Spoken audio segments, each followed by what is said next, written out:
So we're just recording now. So welcome back, everybody, to our Business Essentials webinar, particularly SME, so small and medium-sized enterprises.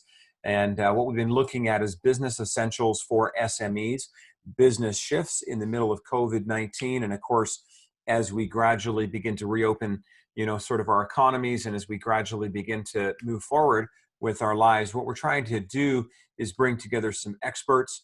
I love this quote by Sun Tzu, who said, in the midst of chaos, and there is a lot of chaos and a lot of fear out there still, but there's always opportunity. And opportunities multiply the more you seize them. But before you can seize an opportunity, you got to see an opportunity, right? You have to be able to have a little bit of insight into what's going on. And so on that note, we, as in Axe IT and Systema Solutions, have been having some conversations with people who are smarter than us, which in my case isn't very hard, but in Rochelle's case, it's very difficult. Let me promise you that. So it's been great to bring on our little show here some folks who are adding value today. It's my pleasure to introduce George Brookman. I like to call George a friend, but he knows so many people that, I'm surprised sometimes he remembers my name, but George is, he's well known in Calgary. He is currently the CEO of Western Canadian Digital Imaging. And of course, some of you would know about 8, 9, 10 years ago, George, you guys built your brand new building in Inglewood. Yes, we did. And it's a beautiful building, state-of-the-art facility. They didn't, scrimp on quality, though they did everything very efficiently. And the idea with Western Canadian is that they're a premier independent digital printing, graphic design, microfilming, document management, and digital imaging operation, one of the top in all of Canada. George is not just involved in West Canadian. I think you could probably say that's his primary business, but he's also past president of the Rotary Club of Calgary and past president and chair of this little event some of you may have heard of called the Calgary Stampede. And, he serves on several public, private, and not-for-profit boards. George has a huge heart for Alberta and I think an even bigger heart for Calgary. And we're really honored to have you on the show today, George. Thank you so much. Thank you, Abe. I must say, all the years I've known you, you called it Western Canadian Graphics twice, and then you switched to West Canadian. And that's funny because I didn't name this company, but anyway, we must correct that every single day at least 10 times. So that's an interesting thing.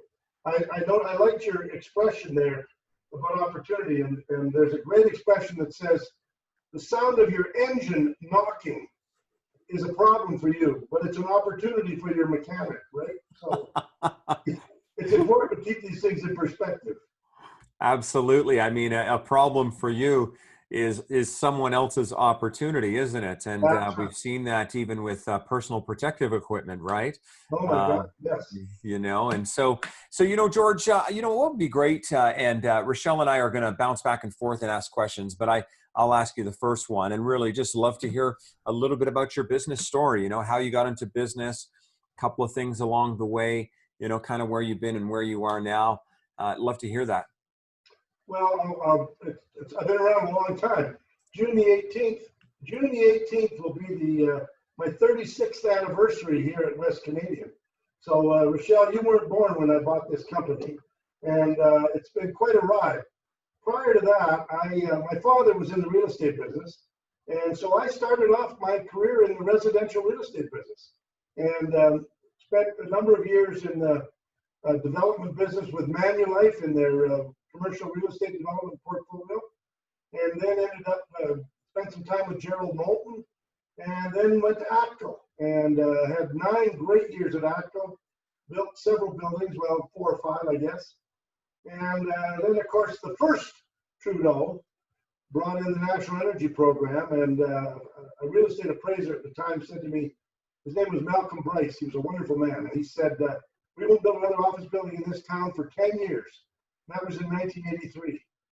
And just about that time, a man from Price Waterhouse approached me And he said, I've got a little digital, and that wasn't digital, a little reproduction company that could use some energy and what have you. And so in 1984, June 18th, 1984, I started my first day at West Canadian. And well, I'll tell you, it's been a ride. It's been up and down and all over the place. No roller coaster has been any more fun than these last 36 years at West Canadian. And I have to say, this is the biggest drop in the roller coaster that I've seen ever in my lifetime. So it's an amazing thing going on here right now. Awesome. Yeah. So, well, like being 36 years in business, so would you share some strategies and lessons learned that, you know, like any setbacks that based on your experience?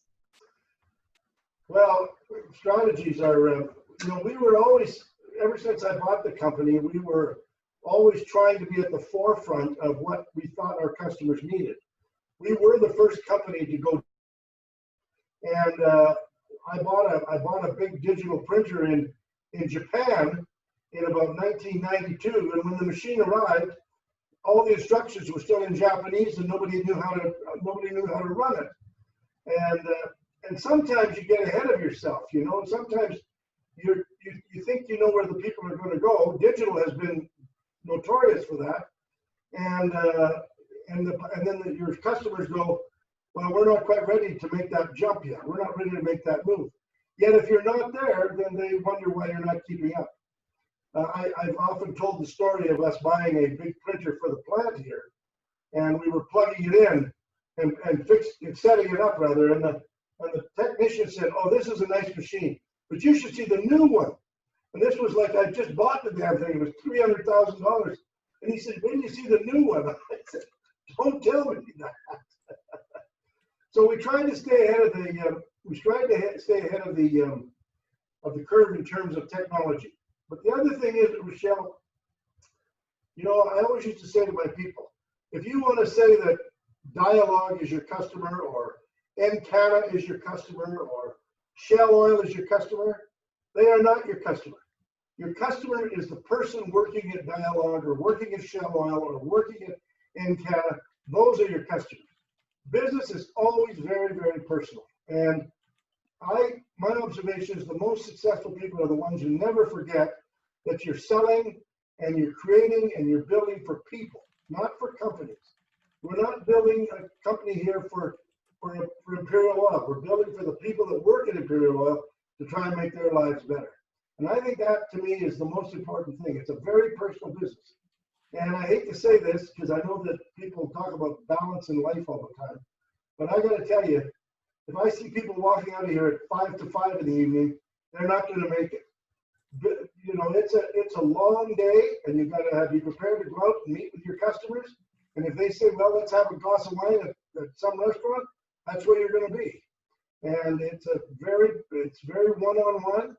People know you, and you know them. And I like to say that when I was starting in this business, I knew guys' names and their dog's name and their children's names and their children's birthdays and every other thing. And that's how you build a business, I think. I just love that, George, you know, and I remember, you know, because I kind of worked for you and with you several years ago. And I remember you told me a story about your father, who was a real estate agent, and how he would give people a plant when they would have a house. And the reason was so that he could come back and talk to them next year or a couple of months to check on the plants, but really to keep the relationship alive. If you send someone flowers, the flowers are gone in a week. Yeah. You don't remember who sent them to them. That's you right. Send them a plant, and they'll remember you, and especially if the plant thrives. And if it doesn't thrive, you have a chance to bring them another plant. So you get 2 calls out of it, right? That's right. It's all strategy. You know, I started several years ago, Abe, and you probably remember, we did cookies, right? Yeah. So Michelle, if somebody shows up for a meeting with you folks and brings a big box of Tim Hortons donuts, I'm telling you what you think. You think, oh, I don't really need one of those, and those ones, I like those ones with the sprinkles on them, but they're really fattening, and I don't really like the caramel ones. But the main thing is, you know, that person only thought of bringing you those donuts that morning on his way to the meeting.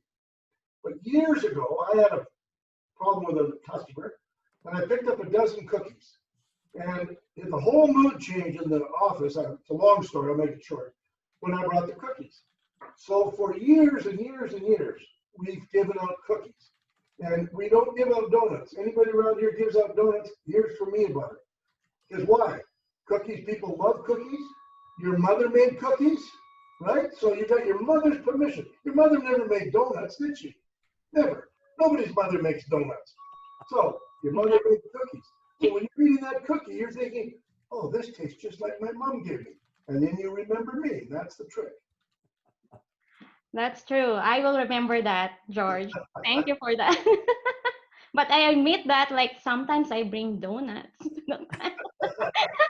Well, I always eat the donuts if somebody brings them, but I think to myself, he's not as smart as I am. That's awesome. That's great. So George, you know, I mean, I love what you're saying because especially in this sort of COVID era and everybody's, you know, physical distancing and all of that, you know, what are your thoughts about how you can maintain the personal touch? Because I do agree with you. Business has got to be personal. I mean, right now, everyone is pretty cautious about that. And I get it that that is what that is. But what do you think about, you know, how we can still have that personal touch? Because I'm with you. I think that makes the difference, right? That personal loyalty, that personal connection. So what do you think about that? Well, first of all, this is a very tough time for SMEs. And even mine, and I'm, you know, been around a long time. Man, it is like driving 100 miles an hour with 2 flat tires right now. It is brutal out there. And I feel sorry for companies. I feel sorry for restaurants that have just started up, or even if they've been around for a while, it's tough.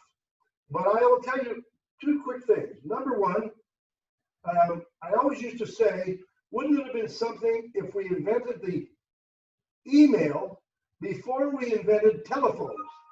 Because then we would have said, this is fantastic. We can actually talk to each other. So I try to phone somebody every day. A customer, an old acquaintance, a friend, whatever. I try to phone somebody every day. And I do, by the way. I don't just try. I do phone somebody every day. And the other thing I do is I write notes. And any of you remember that. I've written notes for years and years and years. And I have little stationery. And I look for items that might be of interest to people in the newspaper. Oh my God, in the newspaper. And sometimes I cut the item out and send it along in the envelope. But I tell you something, every time somebody gets a note from me, I get a phone call. Every time. So you talk about keeping the relationship alive. That's the way to do it. And an email, nobody writes to a girl and says in an email, I want to marry you or I want to leave you. You know, it's cold. But a handwritten note or a telephone call, it's warm and it's personal. Yeah, exactly. Like I agree with that, George. Like, you know, basically in the line of business that we have also, like although we're working from home, but it's still very important to have a face-to-face, you know, like meeting with the client, like talk to them what they need, like do the user training personal instead of doing like webinar, right? So it's very important. And then basically you can see also like how they react and if they like what you're saying or if they believe that, okay, yeah, you're the expert here, but we know our process. So basically that's really important when it comes to personal, you know, like having a personal touch with your client and customers. Well, it's amazing, you know. I'm sure you're all like me. When you come in the morning, you know, a lot of us just delete all those emails that say, here's a great offer for you, or here's a wonderful thing we're going to do for you, or hey, George, we're sure anxious to meet with you. We just delete them all. But you cannot delete a letter, a handwritten letter that has my name on it and on it. And if you really want to guarantee the outcome, you put a stamp on it. That's an old trick. But I'll tell you, that's how you get people's attention. Yes, absolutely. Sorry, I had to take myself off mute. And on the Facebook Live here, George, we've got Susan Veris. You know Susan, of course. I love Susan. Yeah, she's saying hi. So Susan's great, and we're grateful for her and her great work. So George, both, I mean, I would say that Western Canadian is a technology company. Canadian, my bad, West Canadian. Sorry. Thanks for letting me correcting me on that because the brain is not as agile as it used to be. But so West Canadian, you're a technology company, really, and for SMEs right now, this is, like you said, it's a tough time. So what are your thoughts about technology? Because you've been through so many technological cycles and fads, and what do you think they need to do? Well, you may know, or you may remember, Abe, that I turned the leadership of the company over to my daughter about a year ago. And I did that for a number of reasons. One was that, it would take me all Saturday to change the background color on my computer. So I figured I better have somebody that actually knew what they were doing with computers. And we are moving ahead quickly.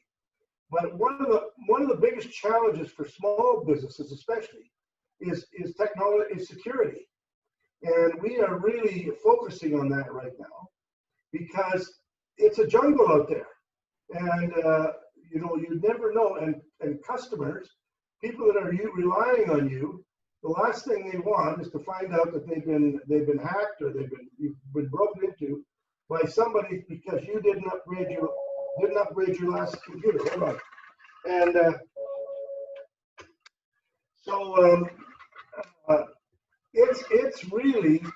it's really brutal out there, and so you've got to. It costs money, and that's the problem. But you've got to keep your systems up. You got to find a guy or a woman or a man that you really like when it comes to systems, and rely on them and meet with them regularly, and keep upgrading, because if you don't, you get left behind in a heartbeat.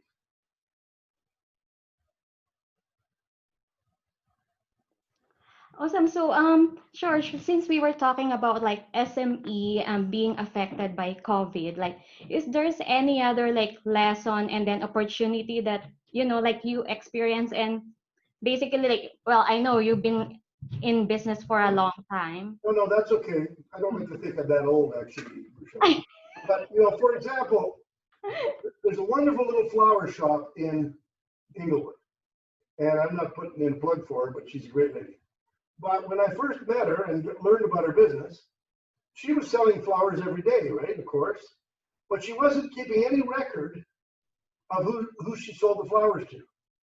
So if you think about it, what does she get every time somebody places an order for flowers? She gets two customers: the customer who placed the order and the customer who received the order, right? So every time she sells a bouquet of flowers, she gets two customers. But she needed a little simple technology computer program so that every couple of months she could post that on Facebook and say, hey, we got a special, and make sure that those people that had bought her flowers and received her flowers knew it. And it's that basic, Abe. It really is sometimes just that basic. Well, I don't know. Is that the answer, Rochelle, that you're kind of looking for? I wasn't sure. Yeah, that's correct. Yeah, yeah. So I because love it. I love it. And so, George, I mean, through all of the highs and lows, like, I don't know if you'd be willing to share this, but, what's the dumbest thing you've done? Like the thing, I know for me, if someone asked that question, I've got like 100 to choose from. So it's probably for you only one or two. I have 100, but one of the dumbest things I've done. Well, there's quite a long series of them. But I remember one particular one. We don't do microfilm anymore, actually. I mean, if somebody wants us to do something, we can scan it into a digital format. Otherwise, if they want it developed or something, we send it out. But we had a person working for us, and she was convinced that we needed a big camera called a step and repeat camera. Step and repeat. And it was a very, very high-speed camera. And I think it was about $275,000. So I marched over to my local banker and borrowed the $265,000. This is 20 years ago now, just for the record. Yeah, 20 years for sure. Maybe 25 years now that I think about it. And we bought this camera. Now, it was used, but I was assured by everybody that this was the best deal I was ever going to make. So the short version of this story is the camera arrived. Today, I'm pretty sure it's in Chestermere Lake somewhere holding somebody's boat anchor. We never made one single print on that camera. It never worked for one single piece of film. And Then we had to pay it off, right?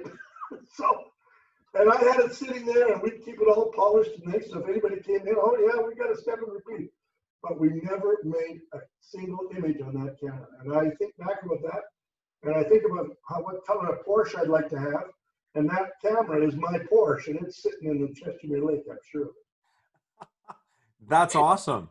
You know, Abe, the other thing you make decisions about, the number one toughest decision any SME makes is people. And you know, you get enamored with somebody, you get enamored with the story, you get enamored with the look, with the personality, and what have you. And I've always said, be slow to hire and slow to fire. But over the years, I was too darn slow to fire sometimes. And that's a tough thing. You know, in a company like mine with 350 people, somebody can hide out here for a while and not get caught doing nothing.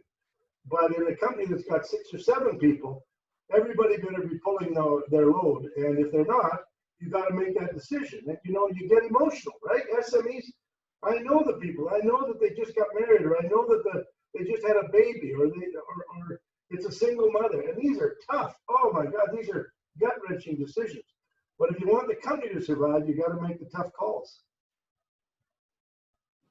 Exactly. I'll take note of that, George. Like, so basically, like first, like, you know, like SME, as like we are starting at small, and then, you know, like it's very really important, like, yeah, to be in the middle, like not being too you know, considering your people at the same time, right? So Right. when it comes to this, like some changes, how you and your company respond to changes? Well, I'm really glad Karen's making those decisions now, Rochelle, so I don't have to worry about it so much. You know, first of all, I can't overemphasize my belief in communication. And when I say communication, I don't just mean sending out an email once a week to tell everybody that, you know, we paid our electric light bill today. I mean real communication. And one of the things a story I tell is I say, you know, let's say I want to paint this office blue. So I bring in 4 people. I say, well, what do you guys think? I'm thinking of painting the office blue. And Rochelle says, well, I don't like blue. I'd rather you paint it green. And Abe says, well, green's kind of not a very exciting color. I'd like to see it painted beige, because that's Abe's favorite color is beige. And somebody else says, well, let's paint it white with a red wall or something. I say, okay, thanks very much. I really appreciate that. And then in the end, I painted blue. And here's the point. People want to feel like they were heard. You don't always have to do what the group recommends.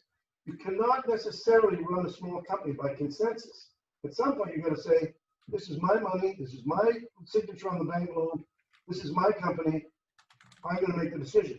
But you allow people to have input. And if they have that input, they feel better. And by the way, very often they will give you very good advice, and you'll take that advice. But communication, more and more and more. And you watch today, and I'll use emails as an example. You know, you might send me an email, Rochelle, and say, let's meet Friday at 3. And I'll write back and say, well, 4 would be better, but where? And you read the emails and you realize that people don't repeat the information. They don't repeat the information. They don't give you the time. They don't give you the location. They don't. It's so much better to give people more information than they wanted, because then there's no confusion. No confusion. We've all had that experience of going to meet a customer or a friend, but I'll say a customer, and they say, we're going to meet you at 2:30 on the Stephen Avenue Mall by the Bay. And you think, well, is that on First Street, or is that the other end of the bay, or where is that exactly? And I've seen that 1,000 times, where you just don't have quite enough information, and it would be so much easier if you did. You know, I just love that, George, and it actually leads really nice into my next question, because of all of the pivots you have seen with technology, and this is really important to me. You know, you want to have that collaborative approach, right? Which is like getting people's opinion. But in the area of technology, there's so many opinions, right? Even in a company with 10 people, you'd have 10 different opinions about what's the right software, what's the right hardware, what's the That's right right. tool. So what are your, how can SMEs make technology decisions? This is a tough one because, they don't have the budget to hire, some big accounting firm to come and tell them what to do. So what advice could you give to them about how they can make good technology decisions? Well, first of all, there's 1,000 young people out there that are smart people, and you don't have to hire them on a permanent basis, but you can hire them on a help me with something. I've got a challenge. Okay. But you need to build reliance and confidence in somebody, and feel that you're comfortable to phone that person and say, "Hey, Fred or Jane, I'm about to buy a computer. What do you think? This is the one I'm looking at. Come on down to the Chinook Center, and I'll buy you a beer if you tell me what you think about this computer." So, and they'll want to charge you too, but you need to have someone you rely on, because what you said, Abe, if you get 10 people in a room, you get 10 opinions, right? And if 5 of them are women and 5 of them are men, now you got 20 opinions. Believe me, I'm not kidding. So it's really important that you find someone that you can rely on, someone that you say, okay, send everybody home, send to my office, what do you really think? And then you get that advice. The other problem, of course, is most of us, including companies my size, we don't have the resources, the financial resources, to keep upgrading and upgrading and upgrading, right? And so all of these things have to be taken into the mix. Now you get a thing like what we're going through right now with COVID. Half the downtown is empty. The other half are working from home. It's a nightmare right now. It's a nightmare. And so we just got to hang on and squeeze our knees and hold on to the railings and hopefully get through this roller coaster. Yeah, that's awesome, George. So you mentioned about resources earlier. So when it comes to like small, medium enterprise, like do you have any advice or like critical resources that we can access? I'm not sure. Just repeat the question again, just so I know what you're saying. Yeah, so when it comes to like resources, like especially for small, medium enterprise, like do you have any advice that like any critical resources that we can access? Well, Rochelle, I've been doing this for a long, long time, and I have learned that if I phone up somebody and say, "This is who I am, and I want to sit down and talk to you about something," no one says no to me. Well, that's not fair, but 99% of people don't say no to me. And I might phone and say, "I'm not trying to sell you anything. I just want to get your opinion about something." And by the way, human beings love to give their opinions, right? That's why we all love to fill out surveys. Whoever did Survey Monkey had to be the smartest guy in the world, because now we get surveys every other day, and there we are all checking it off. Do you prefer green? Do you like white? Everything. People love to give their opinion, and they love to be thought of as experts. And you build a little framework of people that you can talk to, and that's the best advice I could give you. If you want to start a flower shop, go talk to another flower shop owner. Now, I wouldn't suggest you talk to the one next door, but go up to Edmonton and talk to a flower shop owner and think you've opened one in Calgary, and what do you think? And they'll tell you what to do, and they'll give you a supplier name, or they'll give you the software they use. It's just the way the world works around here. I just love that, pull on some resources, get to know people. I mean, that's the other thing I think that's so important. I mean, most of the time, if you have a remotely healthy network, Yeah. the solutions you need are right there, but so maybe we're afraid to ask. Maybe we don't have a healthy network. Maybe we don't know any better, right? So this is really good advice. Abe, every one of us believes that we're the only one that has a problem. Yeah. Nobody else has the problems we've got. Nobody else is short of cash. Nobody else has trouble collecting their bills. Nobody else's wife is leaving them, or their girlfriend is breaking up. Nobody else, the dog died. Nobody else is that, just me, right? The reality is every single one of you has that problem. I went to my dentist this morning. Now, I never wanted to be a dentist because I think I would hate it. But nonetheless, dentists are doing well, aren't they? No, they're not. Right now, who's going to the dentist? Nobody. Yeah. So I said to my dentist, how's it going? She said, oh my God, George, this is brutal. Just renovated the office, brought another dentist. There you go, right? I said, well, if you want to sit down and have a coffee and talk about it, I'm available anytime. She said, I might just do that. Every person in every restaurant, in every meeting, doesn't matter where you are, they have their own set of problems. And by the way, a lot of them will be identical to the ones you've got. Yeah. I think that's great, great advice, George. And, you know, never ever judge by the cover because like you said, we're all in it and this is a challenge. And so George, thanks for taking your time with us today. This has been great. I know I've learned a lot and it's brought back some great memories. Tell us, you know, how can we get more information about what you guys are doing?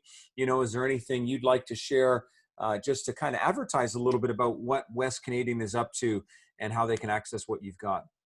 Well, sure. But this won't be a commercial, but the two biggest things we do today are convert paper documents to digital documents. And that's our number one business. That's the core of our business today.